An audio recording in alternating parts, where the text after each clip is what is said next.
Hey everyone, welcome to the Earrings by Angela channel. I am Angela, duh. No, I'm just kidding, y'all.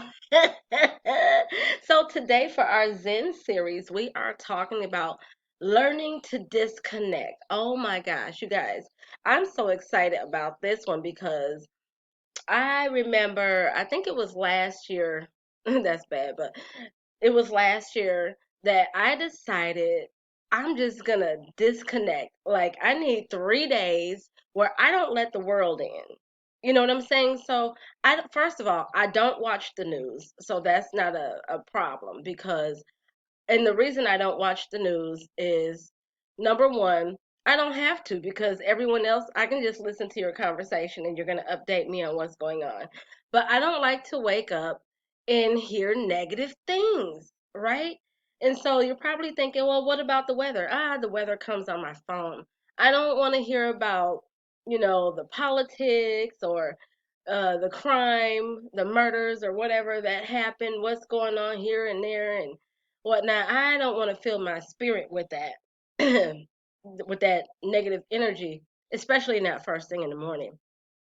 And so what I did was I decided, you know what? I found I was spending a lot of time on Instagram and Facebook and whatnot. And I was like, I need a, a digital detox, right? So what I did was I did not log in to any social media. I did not turn the television on. Um, what else? What else did I cut out? Oh, I turned my phone on do not disturb because man, you know what? I love that feature, you guys. It's amazing. I mean, I could put my phone on silent too, but uh-uh. And I made sure that any apps that I had, any social media apps, I actually deleted them from my phone so I wouldn't get any notifications or any temptation to check in.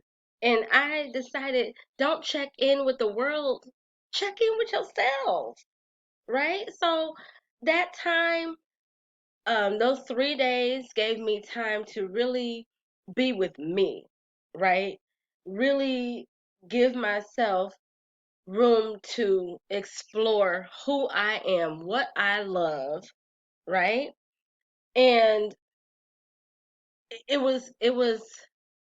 and I did write about it in a journal because, you want to write about things. I got to tune in to my intuition and hear the things that maybe God has been trying to tell me for the longest, but I just couldn't hear him because I was being stimulated by the dings, the bells, the emails, everything like that. And I could not just sit quiet and listen. So during that time, um, I went back to exploring in the kitchen, trying new recipes, and trying to get more healthy food into my diet instead of, always being like, oh, I don't feel like cooking, I'm going to get fast food. No, no.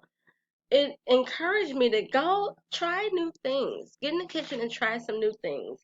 Go explore the neighborhood. Go, you know, out into the world and just look at things from a different perspective.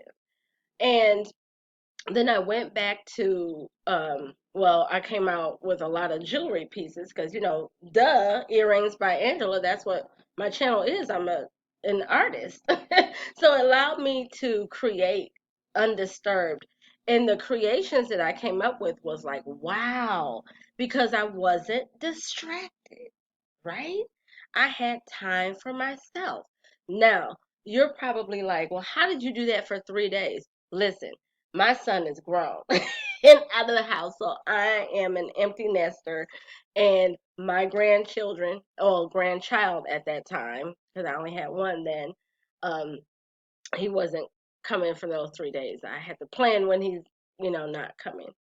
And shout out to Zakari, that's my grandson. And now we have another grandson, Nate Jr. So those are my boys.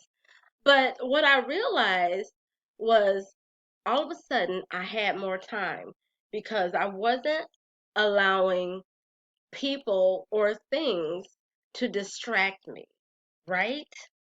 And I had a greater positive attitude. Oh my gosh, I wrote a short story. You guys, because I do that too. I write short stories. I wrote a short story.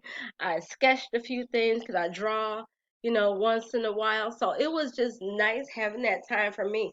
And you know how we always talk about, oh, I don't have time for this. I don't have time for that. Honey, I got my workout and I did so much. And it's like time was actually slow. You know how it is like when you go, if you live in a city, I live in Milwaukee, Wisconsin. Okay.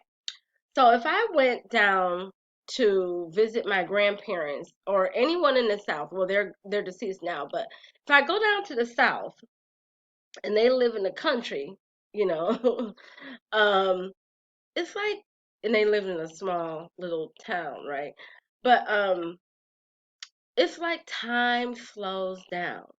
Well, I brought that back to the city when I took that 3 days for myself. And I was like, you know what? I do have time. It's just that maybe I'm so busy because I'm so distracted. But when you're not distracted and you learn to disconnect from everything technology, just a lot of stuff, then you get your time back. And I'm like, oh, so I need to do this more often. So that is a way that I tapped into getting my Zen going, right?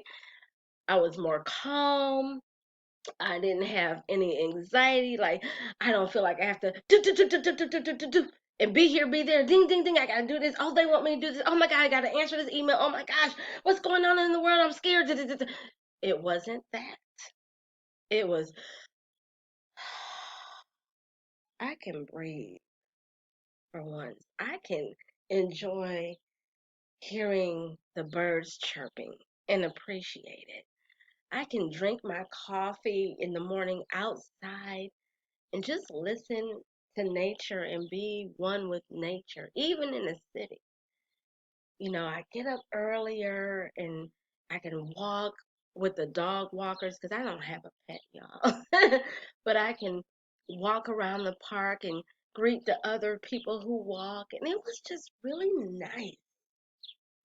So if you want to get your Zen thing moving, I would definitely suggest trying that. I mean, and if this is something that you do once in a while, let me know in the comments. What is a way that you find to disconnect in order to get back into your Zen?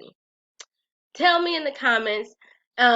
Make sure that you like and subscribe. And I will see you for the next thing because, it's a Zen thing, y'all.